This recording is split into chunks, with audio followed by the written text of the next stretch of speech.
But I also just prepared a lot and really practiced. And I think that's sometimes an underrated thing in mental health for sports when it's specific. For me, it was about performance. And my performance wasn't, up to par and everything else in my life was spiraling. I felt like really pouring into practice and honestly just becoming a better volleyball player helped.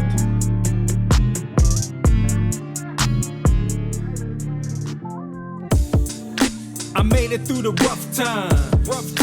I made it through the tough time. I made it through the bad time. So now I gotta get mine. Gotta weather the storm. Gotta get mine. Gotta weather the storm. I gotta get mine. Gotta weather the storm. Okay. One day we gon' get on. Talk to 'em. You ain't got a choice. Welcome to Bailey Buck Unplugged, where we talk about sports, entertainment, and mental health in support of the Kennedy Kids Foundation. If you're struggling with mental health, we encourage you to speak up and get help. A great place to start is 988. That's the free crisis prevention lifeline.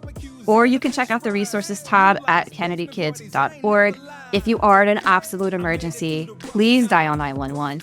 Either way, we want you to know that you are not alone and that you don't have to struggle, and speak up, get help. There are resources available to you, and we are here to support you. If you're new around here, I want to introduce you to our host. I am Misty Buck. I am an author and a mental health and performance coach. And my co-hosts are Robert Bailey. He is the president of Rosenhaus Sports, the president of Kennedy Kids Foundation. He's a two-time Super Bowl champion, two-time college national champion. He's an NFL record holder, and he's an ESPY winner. And we are also joined by Bailey Brooks Mashburn. She is a celebrity wedding and event planner, a former NFL cheerleader, and the executive director of the Kennedy Kids Foundation. All right, listeners, I'm so excited today to introduce our next guest. You are with us on this episode of Bailey and Buck Unplugged with an incredible, amazing human. This is actually how she has been described. She is a volleyball star at Cornell University. She's an ESPY Award winner. This is a college student, people, and she was also named Glamour's College Woman of the Year. And she's also the host of her very own podcast called Let's Talk About It. She's fundraised for the LA Fires, which I thought was an amazing endeavor for her. An initiative. Sports Business Journal has covered her, as well as Meta and Capitol Hill. So today I'd like to introduce you to Miss Sydney Moore. Welcome, Sydney. Yeah. Oh, Welcome, wow, that was Sydney. such a nice introduction. Thank you. Well, you're so welcome. I do this a lot. Guess what? Who is this girl? Like, let's meet her. Guys, guess what? Guess what? Sydney and I have in common. ESPY win. ESPY There winner. we go. I was going to say, I have never been in a room with Yes, two ESPY winners at the same time. Like, I'm going to go buy a lotto ticket right after we finish this, because when does that happen? Hey, great company, great company. Yeah. Congratulations, Sydney. Congratulations to you as well. You've got a lot. I got to catch up though to you. You guys are too cool for school right now, you two ESPYs. That's funny. You two ESPYs. But The difference is when I got my ESPY, Sydney wasn't alive at the time. She was probably just an afterthought. That's the difference in age. you're such a dinosaur, Robert. Anyway, so I'm love sorry. him. Yeah, though he's fine. But anyway, so Sydney, our first question is that we always start out with most of our guests is to ask if at any point in your career you felt like was the biggest struggle for you with mental health. Yes. What was I would say specific to athletics, my junior year of high school. I actually grew up my whole life playing basketball, but started playing volleyball in high school and was really, really lucky with the high school I picked. It was like one of the best volleyballs like programs in the country, but definitely in the state of New Jersey. And then we moved to California going into my junior year of high school, and I really struggled with imposter syndrome, with just feeling if I belonged, wondering if I made a horrible mistake by quitting basketball right before I was about to start getting scholarship offers. And honestly, my whole life was centered around being an athlete at that point, mentally, but also physically. Like everyone I knew at school was on the volleyball team. I didn't know anything in my new city without volleyball. And so that was probably the hardest time as an athlete within mental health. And then how do you feel like you pushed through that point in your life? I think, I really believe in the preparation part of things. So I think I really pushed myself to be in other areas of life as well. So like I was involved in other things in high school and definitely now. But I also just prepared a lot and really practiced. And I think that's sometimes an underrated thing in mental health for sports when it's specific. For me, it was about performance. And my performance wasn't, up to par in my opinion. So everything else in my life was spiraling. I felt like really pouring into practice and honestly just becoming a better volleyball player helped. And I was able to learn more, but just about my identity outside of sports, which a lot of people talk about, but just getting better at volleyball really helped, to be honest. No, that's awesome. And I love that you covered that there's like you really practiced and you planned, right? So Yeah. what was the plan that you practiced? That was really hard for me to say. What was the plan that you prepared that you practiced? Yeah, well, so getting to the root of it, the big problem was that I started playing volleyball in New Jersey, which is not known for volleyball greatness necessarily, and moved to San Diego, California, which is arguably like the mecca of volleyball in all aspects, indoor, outdoor. I mean, you walk down Mission Beach and you're going to run into at least one or two Olympians, right? Volleyball Olympians. And so moving to San Diego, I was out prepared. The girls that I was competing with in practice every day, the girls I was competing with at club tournaments, they were volleyball players through and through. They had the best coaches throughout their whole experience. They had parents who played the game or siblings who played the game. And I didn't have it, and definitely not to that extent. So first learning that I had to catch up and that the gap was preparation was like the big thing, really, and just giving myself time to catch up and to get acclimated. When Amazing. when did you feel like you lost that identity? Because I think, like you, as you said, you played basketball. Yeah. When did you feel like I now feel like a volleyball player and no longer a basketball player? Because it sounds like you felt like you were playing volleyball, but you were still in a basketball player's body or mentally. Yes. I think it hit me hard when I realized the schools and the offers that I had coming for basketball were not going to come for volleyball. When I started talking to college coaches and Right, schools that I probably would have never really picked up the phone for basketball were like telling me no for right. volleyball, I was like, oh God, like I might have made a big mistake. That's tough. Yeah. I went to do a college visit with my Uh-huh. son for basketball, and we were invited by Cal Berkeley, Hmm. and we had walked into the gym to see the gym. They let you see what the gym looks like. Uh-huh. All the volleyball girls were coming out of the gym, and I had never felt so short in my entire life. These women were like Amazon, like what you see for like Wonder Woman, like how tall they are. Like they just were like insane. How tall are you, Sydney? I'm 6 foot. Like Oh, that's still Wow. tall. so I'm tall, but for my position, I'm actually pretty short. There's a Yeah. hilarious video photo of me with my club teammates, like all of us hitters, and you would think I'm like 5'7" in the photo. I look so I'm short five, compared to I'm everyone. 5'7". Sorry. It's okay. I'm 5'5", so we just got to keep going down the list here. Did you have aspirations of playing pro basketball when you were playing basketball? And I know in volleyball there's there's pro volleyball, but it's not the same, Yeah. right? You got to play on the beach, and there's other, obviously you guys can go to the Olympics, but most of the pro volleyball is beach volleyball, correct? So Yeah. did you still have aspirations to be a pro in volleyball, or was that different than being a pro in basketball? So at the time, I wasn't thinking that far. I just wanted to make the team next year. And Right, then, so my mom actually played professional basketball. And Really? it's really interesting because she played professional basketball and was graduating at the same time of like how volleyball is right now. So she's been a total blessing and we've really bonded off this experience. So I grew up having seen my mom playing overseas for years and then in the American leagues, the ABL, and then kind of trying for the WNBA when it was beginning and always knew, oh, I could go play overseas in Europe, like I could live in Europe, and then I could have like, a long professional career, whatever. So that's like kind of all what I had always dreamed of. when I played volleyball, you're right. When I was in high school, there were no professional American volleyball leagues. You would have had to go overseas for that. But honestly, I didn't really think about that until college. Now that about to graduate from college, now that I've, transferred, I've played in the ACC. Now I'm thinking about that, and now I'm talking with my agent every other day, trying to play in Europe and potentially play in the new American leagues that we have now. But no, when I was first playing volleyball, I was just trying to make the team. Wow. Guys, when it comes to the sports, because I read read up on you, and you talk about the fear that you had that overtook you.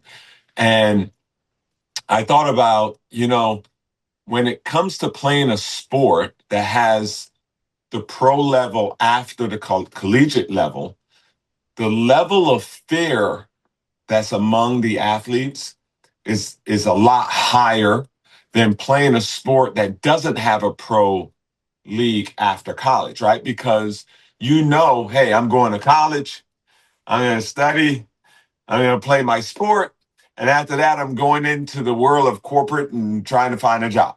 Yep. But for people playing sports that have a pro ending, right, that has professional level after college, it's a different mindset because you're going through college, but your whole thought process is, I'm doing this to go pro. Yep. And that's the difference in both athletes, in that you're both collegiate athletes, but one sport doesn't really have a pro, you know, kind of destiny like the other sport. And I think mentally, for athletes in college that are in a sport that has a pro destination, the level of mental stress is way higher than, just being a diver and just diving, going to the Olympics, and then that's it, you're done. Right? I think for me, it just had that way more stress level. And so I wanted to ask you that question. Did you feel more stressed in basketball because of the pro level in the background? And that's why you switched to volleyball? Because, hey, you know what? The volleyball doesn't really have Yeah. pros. I could just do this in college and be done. But in basketball, you could go through college, have a degree, and if you don't make it in the pros, you still think you're a failure. Yeah. How did that work with you? I think you read my journals. Like, where did you get this information?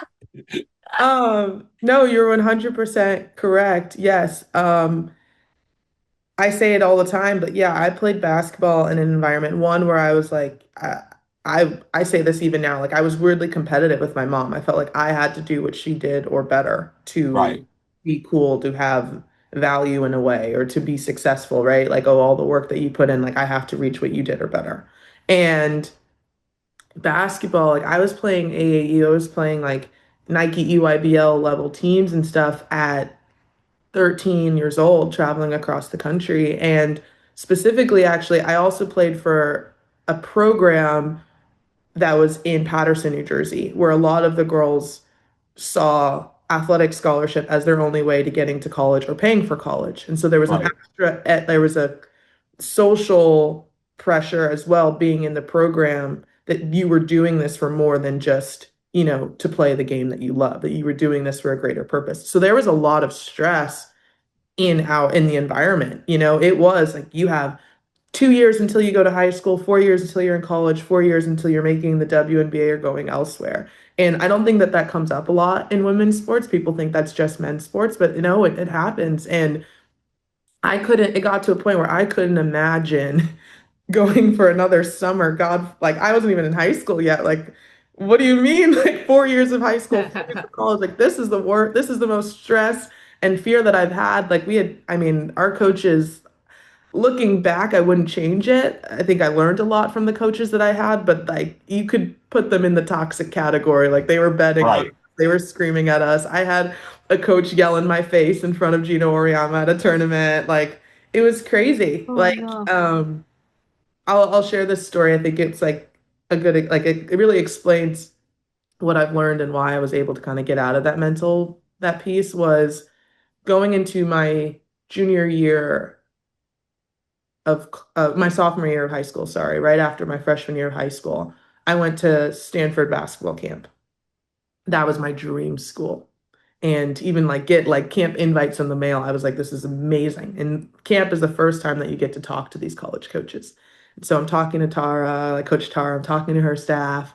And at the end of the camp, one of the assistants comes up to me and it's like, what are you doing after camp, Sid? Like, what's going on? And I was like, oh, I have an AAU tournament, but I'm going to this volleyball, like high performance camp in Florida. I got invited, like our regional team, like I got invited to this tournament and I'm going to that. And you just can't hide it when you're that excited about something. It Right. was like volleyball was an escape. It really was an escape for me. My mom put me in it to just make friends at high school before school started. But it was an escape for me and I loved it and I would watch it. I never watched basketball and not anymore. And the coach looked at me and was like, you are a really great basketball player. You're a phenomenal basketball player and you're going to only get better. And we want to keep talking to you. But your face just lit up when you talked about volleyball. And I haven't seen you smile like that all week in camp. Wow. To pursue this volleyball thing. And if it doesn't work out or you want to play basketball, like let us know and we can, whatever. So it wasn't a guarantee of Stanford. I was going to go to Stanford or anything like that. But it was just that show of like, hey, someone who like I put her on such a pedestal is telling me like, no, this is the path that you should take. And getting back to what you said, it was a little bit of an out Yeah. pressure. It was a little bit of out of the pressure, but it was a new pressure that I was willing to take. I was willing to not necessarily go D1 or get an athletic scholarship to play volleyball if it meant the fun and like the life and excitement that I had. And I always say this too, I was privileged enough to not worry about needing an athletic scholarship to pay for college. That's one thing I always have to say because I don't Right. want kids who can get that opportunity saying no because it's like, oh, like something else. But yeah, Have you heard of the PSA Cardinals? I don't think so. Okay, so they're a men's basketball team over in the New York area, which is the one my son played for. So he was on the Under Armour circuit and then Okay, yes, you and know that circuit. all You the know what they're circuits. saying. Yeah, he's on his master's right now, finishing. This is his draft year, and we're at that point where the pressure is like so high that we're walking on eggshells and pins and needles. And thank God he's privileged as well not to need the athletic scholarship, but he got it. And so I understand everything you're saying, and it's funny that you two do the same thing. And I'm assuming you do because of the way you responded to Robert's question when you said, have you been reading my journals? Because my son journals like crazy. And he teaches his younger 12-year-old sister I how to have do it the right same here. thing. So yes, you do. And so that is such a great mental health practice that we teach in our house to our kids. And I love that you have that. When did you start journaling?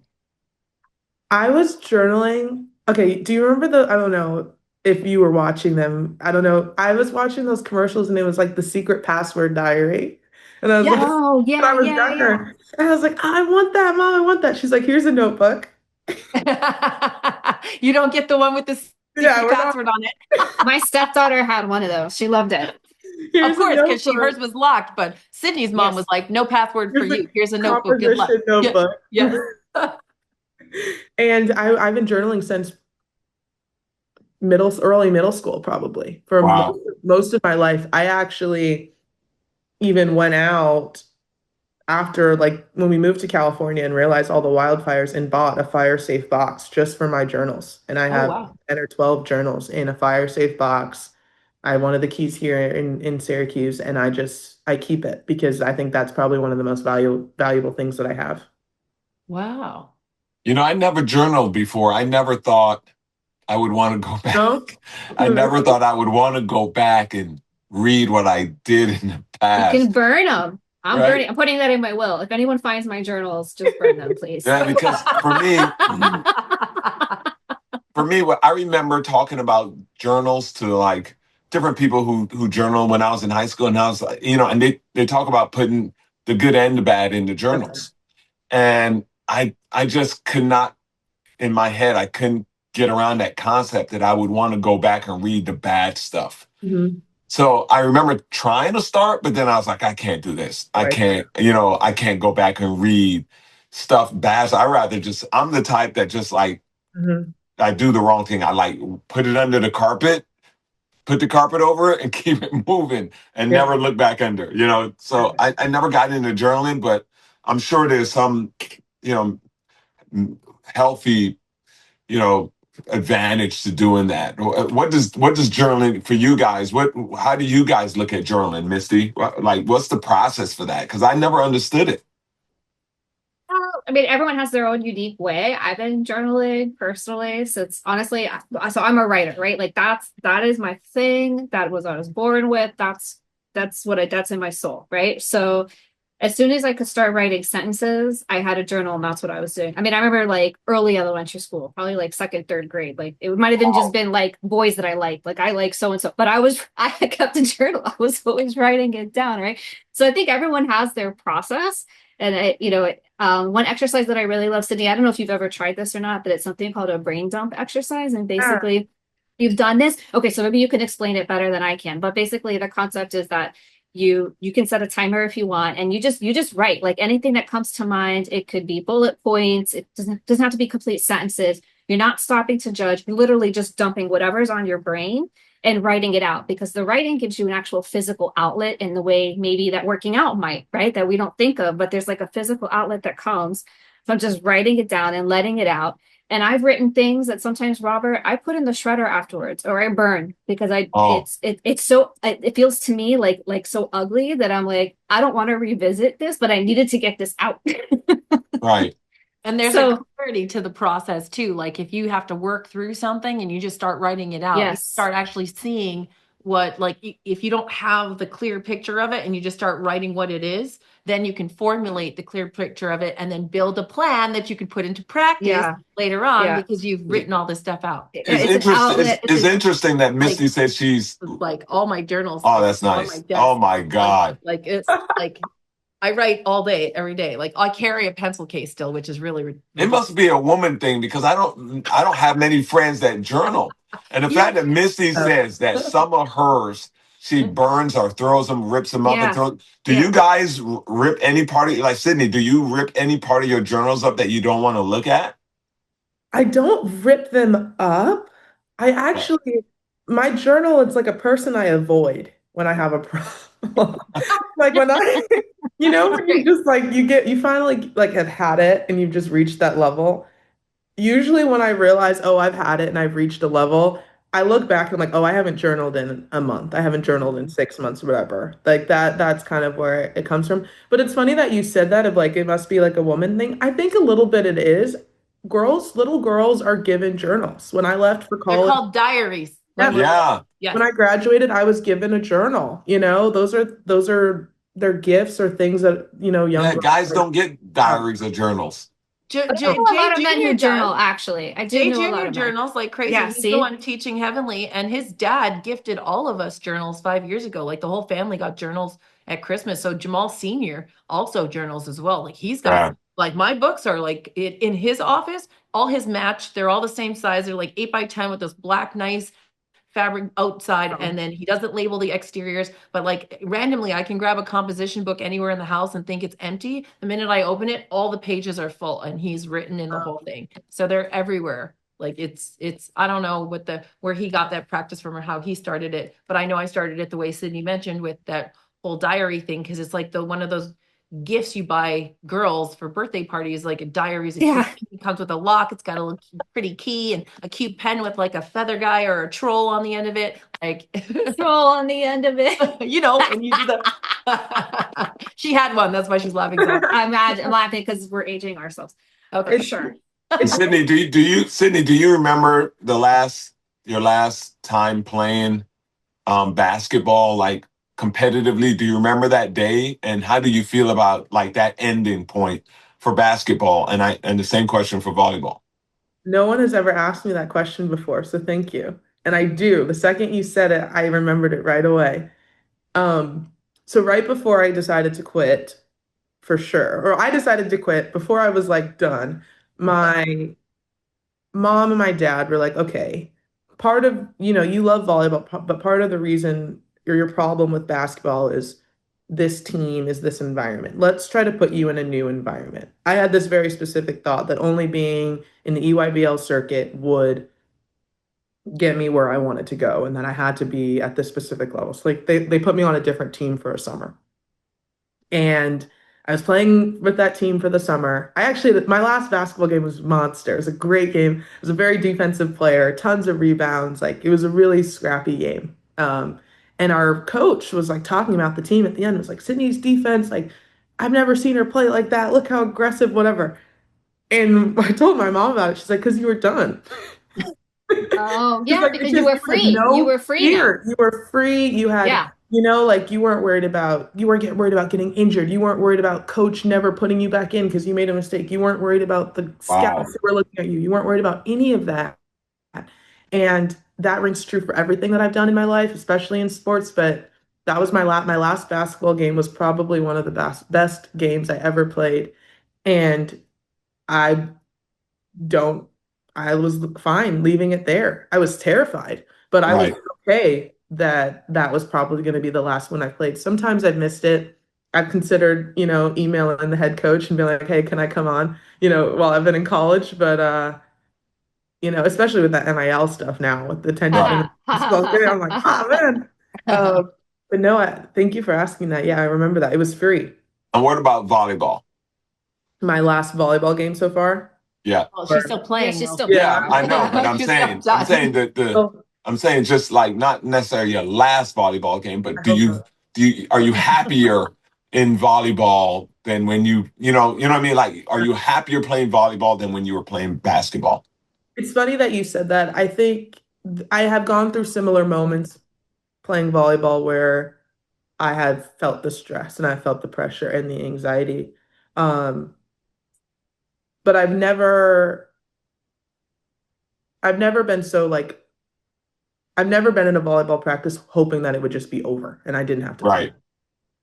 I've had moments where I was like, oh, I kind of want this to be done because I want to avoid this experience or this feeling or whatever, or I'm just physically tired. But volleyball practice ends and I'm disappointed. Oh Even wow. Are you it's a crier? I, I'm not a crier.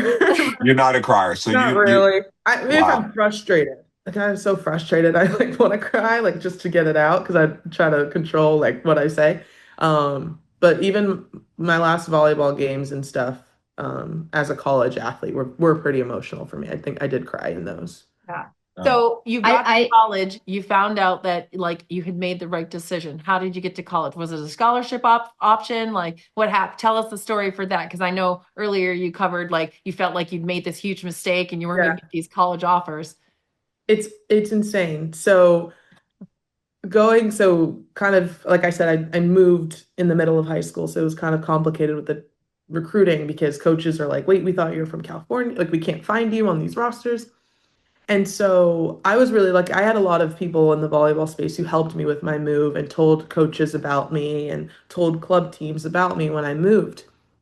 And so I had already kind of been talking Syracuse. I did my 5th year at Syracuse. Like Syracuse was one school that I was talking to. There were some other lower level schools in the Power Five. They were mostly mid-major high academic schools like Cornell. And at that time, the NCAA still allowed you to commit at any time. So most of the girls in my class that went Division 1 had already been committed since at the latest their sophomore year of high school. Whereas I was going into my sophomore year of high school deciding that I wanted to even try to play in college. And I had only played volleyball for a year before I decided I wanted to play. Right. So there I was behind. So Cornell and one other school ended up being my last options. That school didn't have scholarship for me, so I kind of would have been a walk-on either way because the Ivy League doesn't allow athletic scholarships. So I thought, why not go to Cornell, go to a school that wants me, even though they can't give me money. At least it's not a school that could have given me money and they're just like, letting me, show up. So I went to Cornell, had a fantastic experience. I had mentioned earlier that I had talked to Syracuse when I was in high school. It didn't work out. We get this COVID year, right? For most people, COVID was not good. In this specific way, it was a blessing of being able to get that extra year eligibility. The Ivy League doesn't allow grad students, so I was able to go through my whole college experience knowing that I would have an opportunity to play again at the highest level, right? So end of my senior season at Cornell, we actually played Syracuse that year. I emailed the Syracuse coaches. Now it's a whole new coaching staff. I'm like, hey, I've always already done all my research on Syracuse. I love the school. I'd love to play for your program. The ACC was one of the best conferences in the country this year, and I get to play in the ACC. And half of our schedule is top 25 teams. So Oh, it's wow. it's crazy. And we actually played at Stanford. So I actually warmed up in the exact same spot 7 years ago, 7 or 8 years ago, that woman told me that I should go play volleyball. Wild. Oh, what Totally a full So crazy. circle. Well, that's such a Totally yeah. beautiful crazy. moment for you. I know Yeah. Misty had a question and I cut you off. Yeah, To because ask that. I mean, on that note, right, of there's because there's so much to unpack about what you're saying, right? I mean, there's so many athletes who play their sport and they reach that level of burnout and they're trying to rekindle their love for it and they don't kind of like just what you're describing with wishing practice would be over. When I work with, performance with athletes, sometimes this comes up, right? So, but I'm also really impressed that you've had the ability to have the courage to follow your heart in a way, which kind of sometimes comes off as cliche. Mhm. But it sounds like you had a mentor to lead you along that path, which, in my experience, many young adults, whether they're in high school or wherever they are, could use that mentorship to help them decipher following their heart, making some of these bigger decisions. So, what I'm wondering is if how you feel that helped you, because one of the things that I know that's very difficult when you're younger is not understanding that adversity kind of lasts a lifetime, right? You're going to continue to come to challenges. You're always going to come to a fork in the road. You're always going to have to make decisions. You're going to want to make decisions that you feel connected and aligned with. And sometimes we don't learn that until much later in life. So, how did mentorship, this woman that you were just talking about, and some of these other things, how has that helped you? And then how would you tell our listeners who might be struggling with that to go about something similar? Yeah, I would say the mentors were definitely my parents. They both played elite athletics. My mom ended up playing, my both parents played in college. My dad ended up playing semi-pro. My mom played professionally. And so they both chased out their dreams and their love for the sport till they no longer couldn't. And so those were strong values that they had in our house and just Mhm. experiences. I think they were never going to tell me, oh, you shouldn't go do that because they did it, right? So Mhm. that was huge.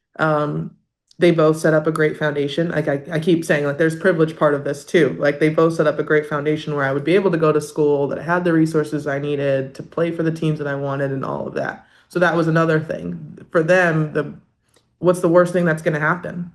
Right? Like, would you rather be stuck here or something that you don't love doing, that you don't enjoy, and you're not even at the level that you're rooting, kind of working for at the point? It's only going to get harder. We know that. We've seen it. Mhm.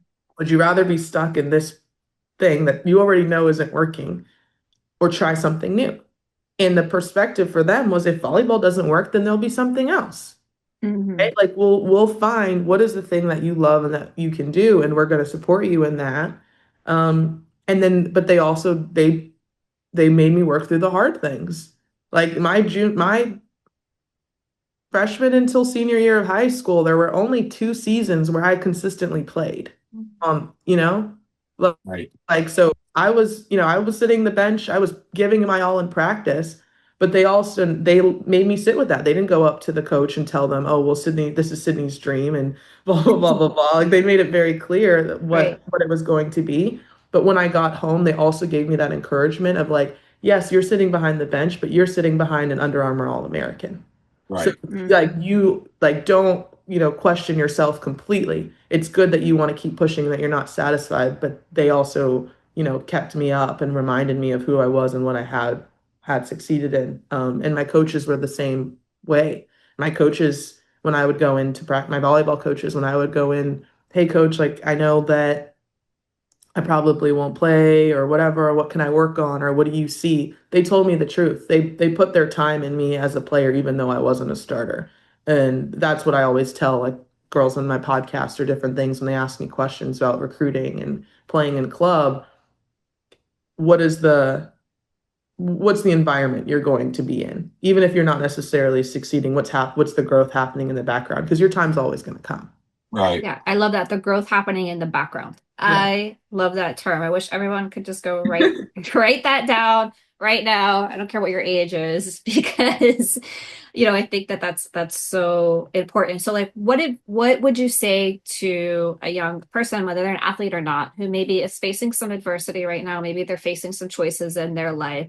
And it is really tough. Maybe they don't have necessarily the strength of mentorship that you have. So like, what would you tell them to do to keep going, like some encouragement?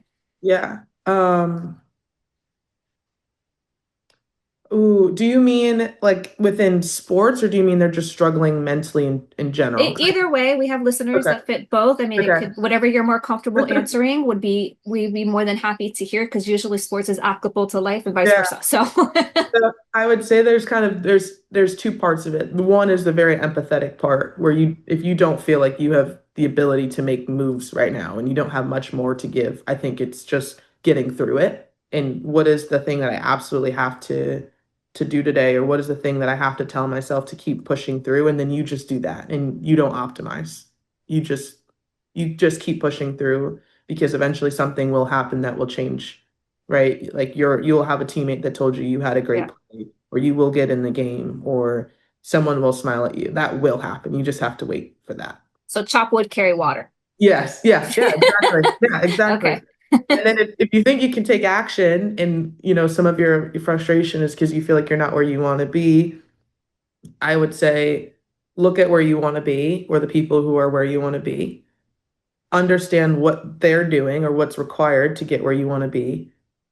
Decide if you're willing to do those things and then start. Make So it sound so easy. like, well, It's my a mom great sat with me plan. in a Waffle House. My mom sat with me in a Waffle House at a volleyball tournament and was like, what's your big scary goal with volleyball? And I said, I wanted to play at Stanford. And she said, okay, I can't promise you that we're gonna get you to Stanford, but I can tell you this right now, you're 6 feet tall. You want to be in middle at Stanford, those girls are 6'3". You can't grow, but those girls are touching 10-1. Can you let's get you to touch 10-1. To Right. touch 10 feet, 1 feet tall, you need to start doing plyometrics. You need to start testing once a week. You need to get in the gym. Right. Are you willing to I will pay for it, or we'll figure it out. Are you willing to go to the gym every Wednesday from at 8 p.m. and you're going to work with this trainer every Wednesday? Yes or no? Because that's what it's going to, if you don't start doing that, you're not going Right. to get to the big goal. And I was like, okay, yes. And then I went. And when it was Wednesday and she's like getting in the car and ready to drive me and I don't want to go, she's like, is your big hairy goal to play at Stanford or not? And it's Right. like it's for every single thing. Like, you want to go to Harvard. Okay, what's the GPA to get to Harvard? A 4.0. Yeah. Okay, are you willing to study once a week? Yes or no? If and that's kind of how you get to it. It wasn't a promise. I didn't play at Stanford. You played on Yeah. Stanford's court, I though. did play on their court, Yeah. but I didn't play at Stanford. Right. Right. But you've had this incredible accountability partner, I right? did. And your parents.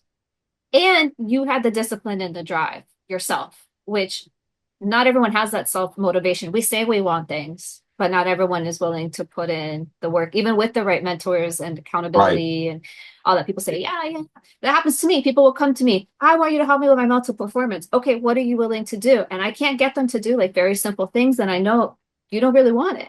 No, you have to be willing to work for it, even if you never get it. That is one of my favorite quotes. I had Lalonga Tusonga Collins on the podcast a couple months ago. She's a world champion discus thrower.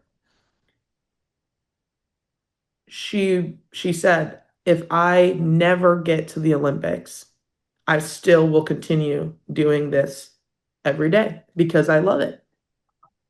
You have to be willing to put that work in, even if you never achieve your goal. Because if you don't put the work in, you're definitely not going to achieve the goal. And Yeah. I was really Right. learned that.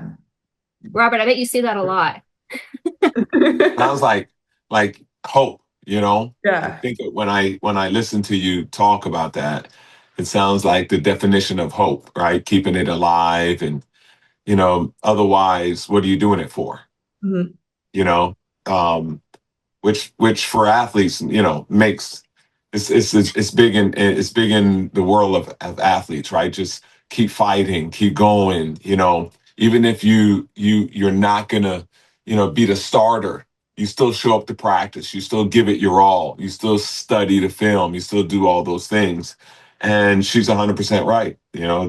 That's what the best athletes have, is just constant and continuous drive. Yeah. So now that you've accomplished your big hairy goal, right? Or you're still on the So to journey, speak. but yes, but so to speak, right? Have you said any additional? Like, what's your plan with the podcast? Because I'm really intrigued by this whole podcast you've Yeah. set up, and you've already had like major Olympians on your show. Like, Well, uh, the podcast was a slightly different path and like way that I think. I started the podcast because I had all these experiences as an athlete, as a person, especially in college sports and in the sports industry. And I didn't feel like athletes were hearing about it. Um, when we're talking about the mental health piece, like growing up, I wanted to know how everyone got everywhere and how does this thing work and how's that thing work. I was very curious and I still am very curious. And I felt like you never got to hear about the stories while they were happening. You hear Michelle Obama's becoming from the perspective of someone who has arrived, Right. not from the perspective of the scared girl at Princeton, great Right. book. right? I read And that whole thing. so, Amazing. right, Yeah. it's so good. So with Let's Talk About It, it started as, well, what are the things that student athletes are currently working through from the perspective of us? So even if it is someone who, I was injured and now I'm healed and I'm playing again, someone who still remembers what it feels like, or someone who's still going through it, so that when athletes are searching these things, what is the House versus NCAA case? What is it like to medically retire? What is it like to struggle with performance? When they're Googling help for that, because they can't tell their teammate or they don't feel like their parents get it, that they find the show or they find this information meant for them, meant for where Right. they're not the, perfect glitz and glam, not transparent kind of version of it. So that's where the show started. It was just people being like, hey, you've done a lot of cool stuff. Like, people should probably hear about this. No one knows what you're doing. You should start a podcast, start sharing it. And now it's grown to this thing that I absolutely love doing. And I hope that it'll become a career, whether it's just the actual podcast itself. Like, hopefully we can get some listeners, some of you guys listening, come subscribe to the podcast, help Go me out. listen. Yeah. Or if it's, a lot of the experts and different people that I bring on, those conversations do turn into consulting projects and things for me where That's I great. where I, someone said, hey, you said on the podcast that athletic directors need to do this. Can you help our department with that? Or, hey, you talked about Title IX legislation in your show. I have someone in this office who's working on policy. Can you help guide us? And those are some of the kinds of things that I do now. And that's, at least for the foreseeable future, that's what I hope to do and play some more volleyball. And no, that's amazing that And play some more your volleyball. reach is that far, yeah, and play some more volleyball. You also did work with Meta. Yeah. Yeah. So Meta has a NIL program called NIL Empower that they've done just about since COVID. And I applied and I was accepted in 2023. Am I going into my senior year of high school or college? And they teach you how to build a brand. They teach you, actually, my podcast started from people at Meta recommending me do that. How to build a brand, how to understand analytics on all the social media platforms, what content is interesting, and then also just setting us up with specific opportunities for those deals or sending us to events to make that content. And they've been a super supportive, kind of big sister since. No, it's just really impressive. Like, I mean, how did it even feel to be named like Glamour's College Woman of the Year? Glamour is a huge magazine that's like next to Vogue. Like Yeah, it's it's huge. so cool. Like So I'll tell you something funny. So I have two younger cousins, Cairo and Uriah. Cairo, how old? Probably 9 now, 8 or 9. And I told my family when I was named, you're not allowed to say anything because people post now and different things. You're not allowed to say anything until it's actually announced. So I call my family and FaceTime them. And I'm like, hey guys, like, I'm gonna be in Glamour magazine, like I was awarded.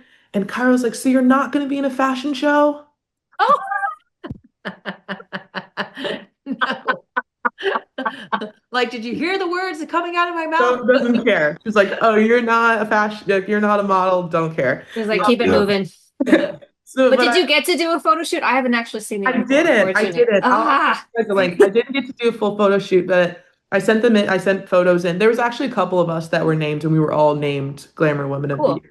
And but I did get interviewed by Cheryl Lee Ralph, and I love Abbott Elementary and like all of her So projects. cool. But that was pretty cool. Like I'm like, you're talking. I was like, I don't want you to ask me questions. I want to Yeah, ask yeah, yeah. you. But we did like they did like a spread online, and then we got to go to their award show for Woman of the Year, and we were recognized there, and it was awesome. I think it's really, really cool as an athlete, especially with everything I went through with being okay with my own performance and my own success as an athlete. Like I'm not going to be an Olympian. I know that. To be recognized as an athlete for something that you do beyond the court is amazing. And to be celebrated by other athletes, and that's why I love the ESPY so much, by other athletes, not for what you necessarily did on the court, but for who you are as a person or things that you've gone beyond your athletic performance it's really an unmatched feeling. It a very validating experience. But at the same time, I went back to campus that week, later that morning, the next morning, and I had to go to practice and and I was still a student. So Yeah, Well, I definitely think you made the right decision. I mean, how do you look back on that fear now of that definitely. transition? Yeah, right? Yeah, and I didn't have to smell any more like sweaty armpits or get pushed around anymore. Like I just look at them from across the net now. That's hysterical. And your power. Yeah. That's amazing. So talk a little bit about let's talk about it and like how people can find you and listen. Like I know you guys put together a fundraiser for the LA fires, which was huge as well. But it was athlete based, wasn't it? Yeah, so one of my podcast guests and just someone that I work with often is Susan Forbes. She helps volleyball players get recruited and kind of go through the recruiting process. And she's also from California. And so it was more honestly her effort. I just kind of helped in with my network. I don't want to take too much credit. But they were putting together kind of a fundraiser for those affected by the fires. If you play volleyball in California, like everyone knows each other. You travel right. tournaments and everything. So, finding out that, maybe not girls I played with, but teams and programs that I played against were affected by that was, obviously really disheartening. Bad. We were where I was here at school the whole time the fires were going on, not sure what would happen to our home. So, that was a really easy yes of like, yeah, let's post this, let's try to get people some help. Amazing. And your home, I'm hoping, was not. It's okay. Okay, yes. No, I'm still standing. I was like, no, finish that part, Oh, please. it's okay. Thank you for asking. No, no, that's great. That's great. I don't know, Robert or Misty, do you have any other questions for Sydney? No, I don't. She was great. She was wonderful. We're coming up to that hour. Sydney, you were absolutely great, and it was good to hear your transition because for me, I was excited to talk to you just about that transition and your mindset with that transition. And it was just interesting to hear because when your mom's a basketball player, I still think like, you know, maybe there was some how can I say it, like you wanted to compete with your mom or to be better than your mom, but your way out was to go play volleyball A instead of little bit. facing that. And yeah, that was interesting. A little bit. I mean, the other school was her alma mater, and I went Oh, on my visit. See, I wasn't going to tell this story, but your I'll mom was very influential. quick. The other school was her alma mater, and we went Yeah. to do the visit, and they opened their locker room at the same time as volleyball opened ours, and there was her face. So Oh my God. Cornell, it was going to be. Wow. Oh, What went through your mind at that moment, though? I That's was like, oh, I wild. can't. I was just like, I can't. I don't want to be the walk-on like daughter that doesn't play when your mom's like a legend at her school. I was like, yeah. I think I need to, if I'm gonna be successful and do what I'm supposed to be, then I think I needed to forge my own path. And now it's crazy because now I look back and I'm like, how I mean, we've always been very close, but like, imagine how cool that would have been. But whatever. Did you feel more pressure from your mom to be good in basketball more than to be good in volleyball or no? No, my parents didn't put a ton of pressure on me. That's great. They put a lot of pressure on me to do what I said I wanted to do. When it's like, oh, you said you wanted to do this, like these are the things it takes. Right. But in terms of like you have to go D1 or you have to be successful, like they weren't the kinds of parents to make those kinds of jokes or anything like that. They Right. didn't. project any kind of achievement or anything on me. It was, you're going to go to college and you're going to be part of something outside of school was kind of the main expectations. Well, it sounds like they have they've been in those shoes, so I'm Yeah. sure they understand the pressure Yeah. and everything that comes with it, which is probably like maybe a little bit different parenting style when you've actually been there and you understand it a little bit more. Yeah. That probably helps, I'm sure. So well, we want to thank you for your time. We want to be respectful of your time because you obviously have a million and one things going on. So I have a couple questions as we close out, but the one of them is, what are the top three things that you do? This is something we ask every guest, by the way. Okay. What are the top three things that you do when maybe you feel like things are going sideways? You mentioned journaling earlier. You seem like a super grounded person. So what are your top three things that you do when you need to relax or de-stress, or when your mental health starts to feel off? What do you do? Ooh. If I'm home, if I'm in San Diego, I go to the beach. And I love to sit at the beach and just kind of be outside. In New York, if it's not snowy, I'll go to like a lake, or in Ithaca, we had waterfalls. Like I love doing that. I like out some fresh air.